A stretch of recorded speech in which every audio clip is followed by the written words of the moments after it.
शब्द भेदी बाण विद्या, एक ऐसी विद्या जिससे लक्ष्य को बिना देखे ही भेदा जा सकता था। कहा जाता है कि महाभारत और रामायण के बाद कलयुग में इस विद्या का आखिरी बार उपयोग एक महान राजपूत राजा ने अपने शत्रु को मारने के लिए किया था। वो भी तब जब उनके शत्रु ने उनकी आंखों को गर्म लोहे की सीख से फोड़कर उन्हें कैद कर लिया था। अपनी कला का इस्तेमाल कर और अपने राज्य कवि की कुछ पंक्तियों के सहारे उन्होंने अपना तीर सीधे शत्रु में दाग दिया। फिर पूरी शान के साथ उनके कवि ने पहले उनका फिर खुद का गला काट लिया। जान की कुर्बानी मंजूर थी पर गुलामी नहीं। 4 बांस 24 गज, अंगुल अष्ट प्रमाण, ता ऊपर सुल्तान है, मत चूके चौहान। यही है वो शब्द जिन्हें सुन के इतिहास बदल दिया गया। बोलने वाले हैं चांद बरदाई, और जिस चौहान से उन्होंने ना चूकने को कहा है वो और कोई नहीं बल्कि महान राजपूत राजा पृथ्वीराज चौहान है। पर पृथ्वीराज चौहान की वो क्या खास बात है जो उन्हें एक महान राजा बनाती है? उनका ये दुश्मन आखिर था कौन? पृथ्वीराज चौहान के जाने के बाद में क्या हुआ? और क्या सच में शब्द भेदी बाण विद्या का प्रयोग हुआ भी था?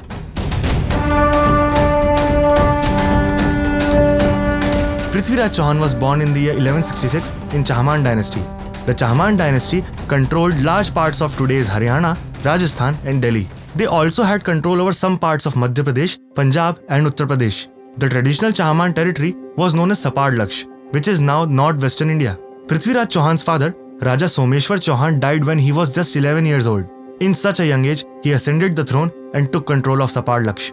Ajmeru or Ajmer in the present day was their capital. Since he was very young, his mother Karpura Devi helped him initially. कुछ ही वक्त में पूरे किंगडम का एडमिनिस्ट्रेशन पृथ्वीराज ने अपने हाथों में ले लिया, पर यह बात उनके चचेरे भाई नागार्जुन को खटक रही थी।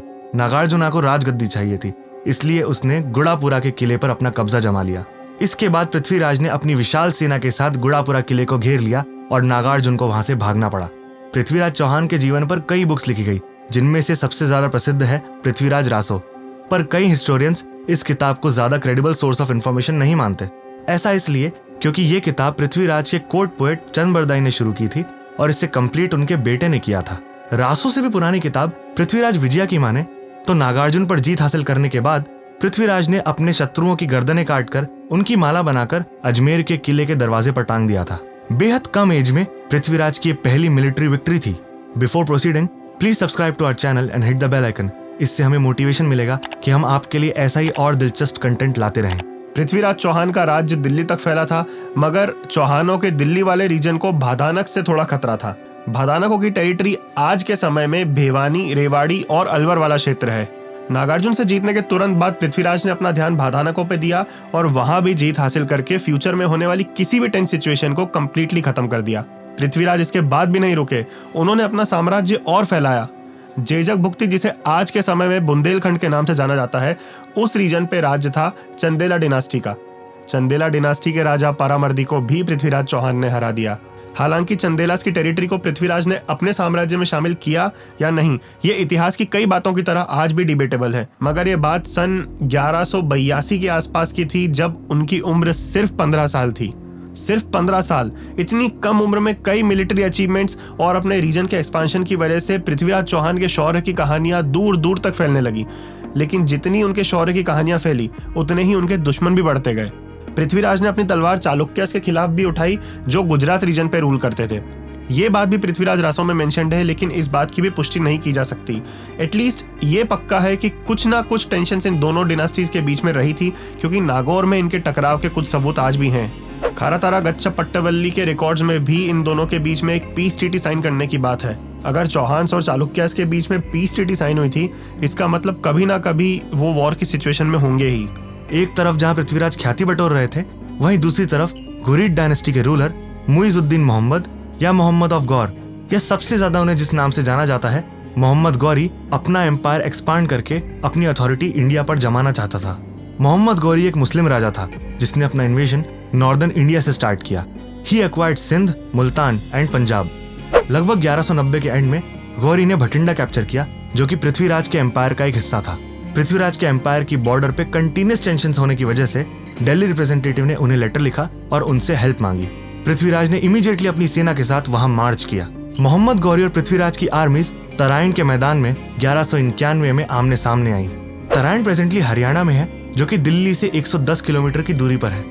इसे ही the first battle of Tarain कहा जाता है। घोरी की सेना को पृथ्वीराज ने बुरी तरह हरा दिया, लेकिन उनसे बस एक गलती हो गई। घोरी को पृथ्वीराज ने वहां से जिंदा जाने दिया। इतिहासकारों की माने तो ये एक बहुत बड़ा ब्लंडर था। जख्मी घोरी के सैनिक उसे वापस ले गए।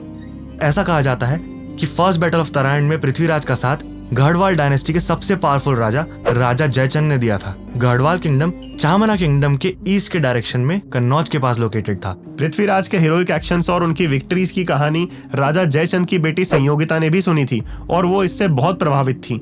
ऐसा कहा जाता है कि चौहान किंगडम के एक पत्रकार ने राजा पृथ्वीराज चौहान की एक तस्वीर बनाई थी जिसे राजकुमारी संयोगिता ने देखा और देखते ही वो पृथ्वीराज चौहान को मन ही मन अपना जीवन साथी मान बैठी थी। यही चित्रकार जब अजमेर लौटा तब राजकुमारी संयोगिता का एक चित्र उन्होंने बना के पृथ्वीराज चौहान को दिखाया और पृथ्वीराज चौहान भी राजकुमारी संयोगिता की खूबसूरती से बेहद प्रभावित हुए। पृथ्वीराज चौहान और राजकुमारी संयोगिता की प्रेम कहानी को और अच्छे से जानने के लिए हम ये ऑडियो बुक हाईली रेकमेंड करते हैं। इस ऑडियो बुक में आपको ना सिर्फ उन दोनों की प्रेम कहानी के बारे में जानने को मिलेगा, बल्कि राजा पृथ्वीराज चौहान के शौर्य की गाथा को आप और डिटेल्स में सुन पाएंगे। कुक्कू एफएम एप्लीकेशन पर ऐसी कई और भी ऑडियो बुक्स अवेलेबल हैं। कुक्कू एफएम एक ऐसा ऑडियो बुक प्लेटफॉर्म है जिस पर 1000+ आवर्स की ऑडियो लाइब्रेरी अवेलेबल है, वो भी अलग अलग रीजनल लैंग्वेजेस में। आप कुक्कू एफएम की लाइब्रेरी को कभी भी कहीं भी एक्सेस कर सकते हैं। इसका एनुअल सब्सक्रिप्शन वैसे तो 399 रुपीज का आता है, बट हमारा कोड FD50 यूज करके आपको साल भर के लिए इसका प्रीमियम कंटेंट सीधे आधे प्राइस यानी 199 रुपीज का मिलेगा, which is not even ₹1 per day. ये कूपन कोड सिर्फ पहले 250 लोगों के लिए ही अवेलेबल है। तो इस एप्लीकेशन की लिंक और कूपन कोड आपको नीचे डिस्क्रिप्शन में मिल जाएगा। जब दोनों की प्रेम कहानी राजा जयचंद को पता चली तब उन्होंने राजकुमारी संयोगिता का स्वयंवर करने का निर्णय लिया। दूर दूर से कई राजकुमारों को आमंत्रित किया गया, लेकिन पृथ्वीराज चौहान को नहीं बुलाया गया, बल्कि उन्हें अपमानित करने के लिए द्वारपाल की जगह पे पृथ्वीराज चौहान की एक मूर्ति को खड़ा कर दिया गया। जब इस स्वयंवर की बात पृथ्वीराज चौहान को पता चली तब वो भेष बदल कर इस स्वयंवर में आ गए। स्वयंवर शुरू तो हुआ, लेकिन संयोगिता तो अपना दिल पृथ्वीराज को ऑलरेडी दे चुकी थी। उन्होंने माला पृथ्वीराज चौहान की मूर्ति पर डालने का डिसीजन लिया, लेकिन जैसे ही वो ऐसा करती उसी समय पृथ्वीराज सामने आ गए। पृथ्वीराज राजा जयचंद और बाकी सभी राजकुमारों के सामने से राजकुमारी संयोगिता को अपने साथ ले गए। इस बात से राजा जयचंद बहुत क्रोधित हुए क्योंकि उन्हें कई राजकुमारों के आगे शर्मिंदा होना पड़ा। पृथ्वीराज रासों की माने तो पृथ्वीराज अपनी पत्नी से बहुत प्रेम करते थे और वो उनमें इस कदर लीन हो गए थे कि बहुत से स्टेट अफेयर्स इग्नोर होने लगे। इसी दौरान मोहम्मद गौरी अपनी हार का बदला लेने में जुटा हुआ था और एक ही साल में उसने अपनी आर्मी बहुत बड़ी कर ली थी, जिसमें टर्किश, अफगान और पर्शियन सैनिक भी शामिल थे। अपनी हार के एक साल बाद 1192 में मोहम्मद गौरी एक बार फिर तराइन के मैदान में लौटा। पर्शियन रिकॉर्ड्स की माने तो उसकी आर्मी में लगभग 1,20,000 सैनिक थे, जिसे उसने 4 डिविजन्स में बांटा था। ना सिर्फ ज्यादा सैनिक, बल्कि अब वो पृथ्वीराज का वॉर स्टाइल भी जानता था। ये थी सेकंड बैटल ऑफ तराइन, जिसमें पृथ्वीराज बुरी तरह हारे थे।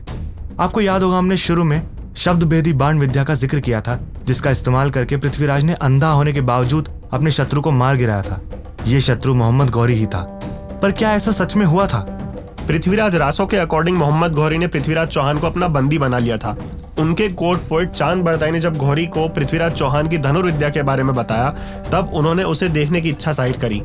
जब पृथ्वीराज चौहान मैदान में आए और उन्होंने अपना निशाना लगाने के लिए तीर साधा, उसी वक्त चंद बरदाई ने वो पंक्तियां कही थी जिससे पृथ्वीराज चौहान ने मोहम्मद गौरी की जगह का एक अनुमान लगा लिया था। गौरी ने जब बाण चलाने के लिए कहा, उसी वक्त उसकी आवाज सुन के और अपनी शब्द विधि बाण विद्या का प्रयोग करके पृथ्वीराज ने गौरी में सीधा अपना तीर दाग दिया। इसके बाद चांद बरदाई ने पहले पृथ्वीराज चौहान का गला काटा, फिर अपना खुद का गला काट लिया। लेकिन जैसा हमने ऑलरेडी बताया, ये किताब पृथ्वीराज चौहान के अपने कोर्ट पोएट चांद बरदाई ने शुरू करी थी। वो तो इसे पूरा लिख भी नहीं पाए थे क्योंकि वो सेकंड बैटल ऑफ तराइन में पृथ्वीराज चौहान के साथ में थे। इस किताब को पूरा किया था उनके बेटे ने। हमारे ही देश में कई जाटों की माने तो मोहम्मद गौरी को खोखर जाट्स ने मारा था। पर्शियन टेक्स्ट जैसे मुंतकाब उत तवारिख और जामी उल हियाकत की माने तो पृथ्वीराज को प्रिजनर बना लिया गया था। वहीं तबाकत नसीरी, ताजुल मासिर, तबाकती अकबरी या फरिश्ता जैसे दूसरे टेक्स्ट की माने तो पृथ्वीराज को कैप्चर करके मारने की बात उसमें कही जाती है। रिसर्चर्स और हिस्टोरियंस भी ऐसा कहते हैं कि पृथ्वीराज चौहान ने मोहम्मद गौरी को नहीं मारा था, क्योंकि पृथ्वीराज चौहान की मौत के बाद भी मोहम्मद गौरी ने कुछ सालों तक राज किया था। इसके अलावा कुछ ऐसे जॉइंट कॉइन्स भी मिले थे जिनके एक साइड पे मोहम्मद गौरी और दूसरी साइड पे पृथ्वीराज चौहान का नाम लिखा था। अब क्या सच है क्या नहीं, ये एक डिबेटेबल टॉपिक है और हर साइड अपने आप को ही ग्लोरीफाई करता है। सेकेंड बैटल ऑफ तराइन हमारी हिस्ट्री का बहुत इंपॉर्टेंट हिस्सा था, क्योंकि इसी के बाद इंडिया में मुगल रूल की शुरुआत हुई थी।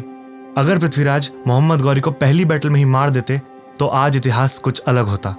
मगर चाहे कुछ भी कहें, इतनी सी उम्र में इतना बड़ा साम्राज्य संभालना, मुस्लिम इन्वेजन का पूरी ताकत के साथ सामना करना, इतनी सारी मिलिट्री विक्ट्रीज और ऐसी प्रेम कहानी जो आज भी लोगों के मुंह पर मुस्कान ला देती है, यही सब चीजें पृथ्वीराज चौहान को महान बनाती हैं।